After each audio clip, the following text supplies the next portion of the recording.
Am I recording? I've recorded this video 3 times, 4 times, 5 times already. I'm actually uploading it right now, but I don't think there's any volume because my microphone has, I don't know. I don't know if it wants to work. I don't know if it's rejected me because I'm having a moment. It was a really good video. Married at First Sight, season 9. It's in Charlotte, North Carolina. I lived there. I loved it there. Queen City. We have a new doctor, Viviana Coles, and I'm not opposed to a new doctor. Hopefully this will be a short video since I've done this 5 times and I'm completely unmotivated at this point. Like literally it was dark and now it is bright light, big city. We have 4 couples. I'm going to start with, who am I going to start with now? Amber and Matt. I think I feel really comfortable with them at this point. Amber and Matt, and we have tall and scrumdiddlyumptious Matt. And let's talk about my issue with Matt. I'm feeling very drab. Let me tell you why I'm feeling very drab. Just to tell you, my grandmother is dying and I am just not in the best of moods. So there's that, but I'm okay to do this. This makes me feel fantastic. This is a part of who I what I love, and I want to do this. And so anyway, I just wanted to share that with you, why I'm all, number one, late doing this, where I've been, which is why I was home away from home in Atlanta, visiting family. So Amber and Matt is 31, Amber is 27. Yeah. Matt is upset with his dad, but didn't tell his mother about getting married. So he didn't tell either parental unit about getting married. Not sure why he didn't tell his mother, but that's going to be a problem, deep-rooted problem with Amber. So he already kind of started off on a bad foot, unbeknownst to Amber, about that. Amber has a big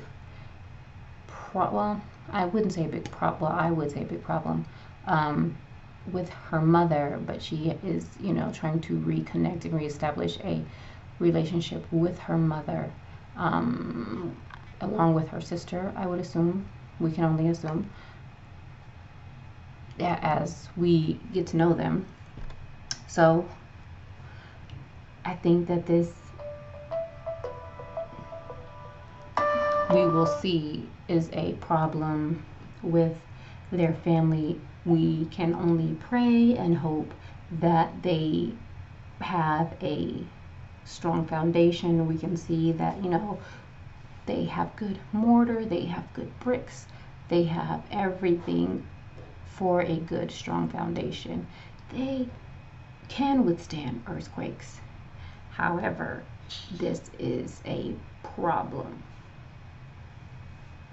So things that, or reasons why they were put together, they have fitness and health and jobs and travel in common, basketball, all of those things in common. And she likes to kiss him, and he's handsome, she's cute. I think they have good sparks and chemistry and all of that. So I think they have all of those things in common. He's traveled and all that. Then the next couple that get married are Deanna and Greg. I think it's 1G at the end, Greg. they have the faith and blood of Jesus in common. And I think that particular part of their faith, mainly the strong part, that is, there are other reasons why they were put together, but I think that's a very strong reason why they were put together. She is very strong in the way that she has decided to dismantle the things of her life that made her relationship and her not be ready for marriage, and put herself back together. And then he was very, I think for him, he was leery, and we get to see leery of he was very picky, and you should be, because he was engaged, and he decided not to marry someone. I think he was engaged for 2 years, or it was 2 years ago. I'm uncertain. I can't remember what that was. And he decided not to get married. And so they come together, and he is 32 and she is 30. And I think what I liked most about this particular couple is how Deanna was, she decided to soothe his concerns about how she was not in a relationship for 10 years in a way that could have gone awry.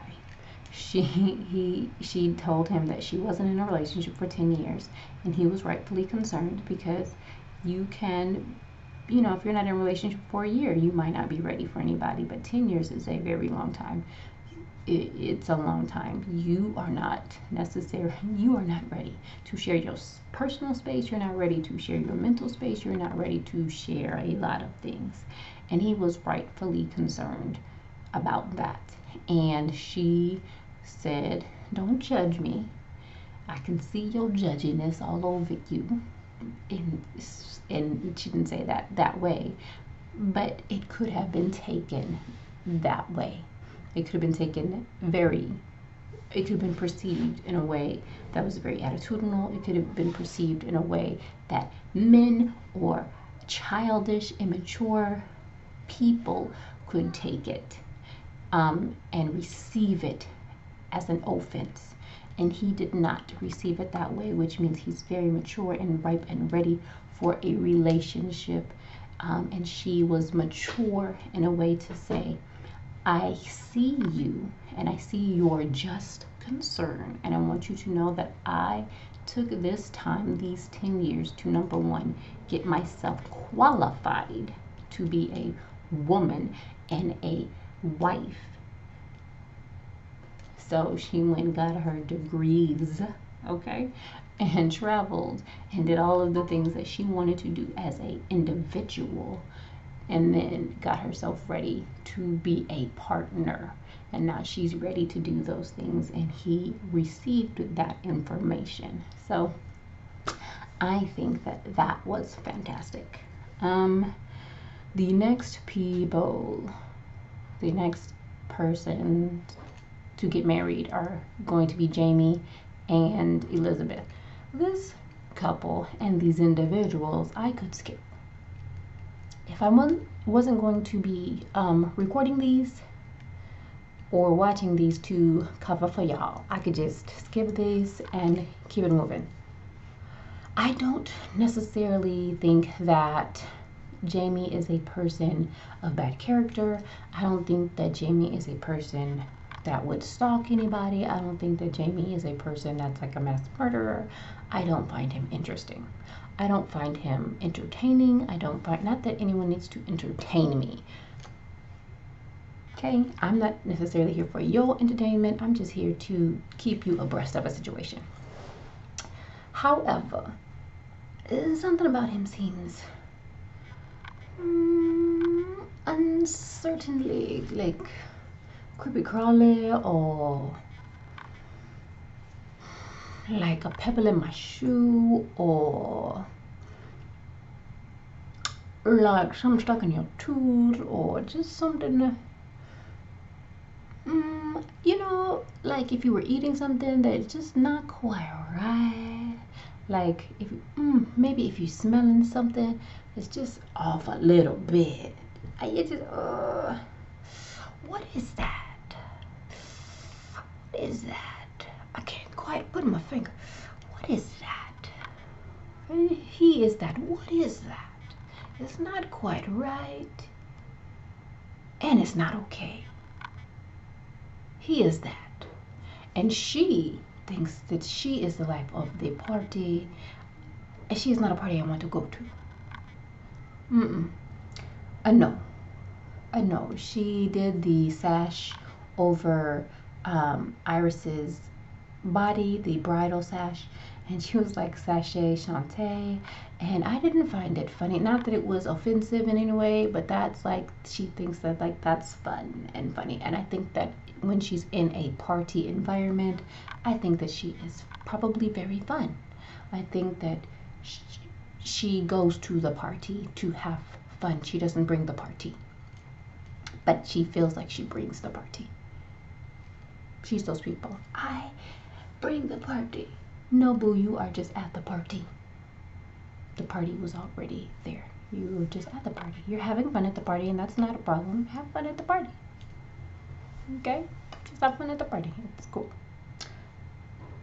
Okay, so they were put together. Oh, so she turned 30, and that's when she told her parents that she was doing Married at First Sight. Now, the experts said from their own mouths that she is one of the people of a certain class, okay? That, of a certain class. So if she's a person of a certain class, and when you're the people of a certain class, then you don't need to tell your parents that, or you don't need the approval of your parents to get married at first sight. If I'm a person of a certain class, which I'm a person of a certain class, then I don't need the approval of my parents to get married at the first sight. Okay? Just saying. So that's especially if I'm 30 years old. I just don't. And her father was talking about basically her being a drab. Basically, I gotta put up with you, girl. And also, her father said something about him being her best friend, so he doesn't get to be, the husband doesn't get to be her best friend. Now that's interesting. Just interesting. I just thought about that. Not just right now, I'm just saying that's a little feather in your cap to think about later. Okay, you put that in your cap and you think about that later. If your father is your best friend and your husband doesn't get to be your best friend, there's things that you don't tell your husband, but you tell your father only. Just saying.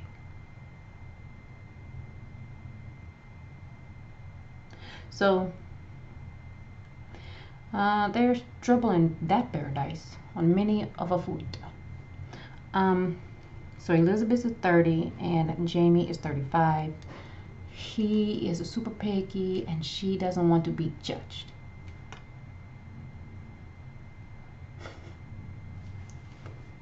And they are of a certain class. Jamie is above Elizabeth on a lot of things, he is. But she is mentally thinking that she's on the same plane. And she buys that way. She does. I think he financially is there, and she... Okay, anyway. So the next couple is Oh, and they travel. What does she do? I don't know what Elizabeth does. I, you know, I would fast forward. So, Iris and Keith are next. Keith and Iris basically do the exact same job. She works for Boys and Girls Club, and he does basically the same thing. I don't know what. He's like a program manager of basically the Boys and Girls Club, but it's not the Boys and Girls Club. And she is a devout Christian. He is not devout, but his grandparents are ministers. He is not as committed to the Christian faith as she is. She is so devout that she is a virgin, and they classify her as the 27-year-old virgin. He's also 27, and I would like for them to not classify her specifically as the 27-year-old virgin, but that's what they are classifying her as. I have issue with that. That's just me personally. Whatever. Other than that, I think that they make a good match. I foresee the issue being that she is a virgin, and that she is going to want to get to know him before he gets to know her, biblically. I don't think that he's going to want to wait the entire time. I think that he is going to be patient. I just don't think that he expects to be, as patient as she's going to expect him to be. I mean, she expects him to understand that this is pristine white. Boo. I don't think he's gonna get, this is pristine white. He gonna think it's a white dress. That's pretty. I don't think he gonna get the symbolism. That's just me. He gonna think you're beautiful and you're in a pretty white dress, and that's all. You're beautiful in a pretty white dress. We're going on a honeymoon, and maybe not tonight. And then you're gonna tell him, and he's gonna go, oh. And that's all he gonna hear for a long time. And he gonna try. And he gonna do like 1,500 push-ups and a cold shower. And he gonna try. And he gonna go play basketball. And he gonna try. And then he's gonna try to understand who you are. And then he gonna try. He gonna talk to his grandparents. And then he gonna try. And then he gonna get mad. I'm gonna pray for you. I don't know what Deanna and Greg's problem's gonna be. Amber and Matt's gonna be that Matt didn't invite your parents, and so you have a family issue. Deanna and Greg, I don't know. Elizabeth and Jamie, that Jamie is way too picky, and that Amber, you probably spend too much money and you way too whiny.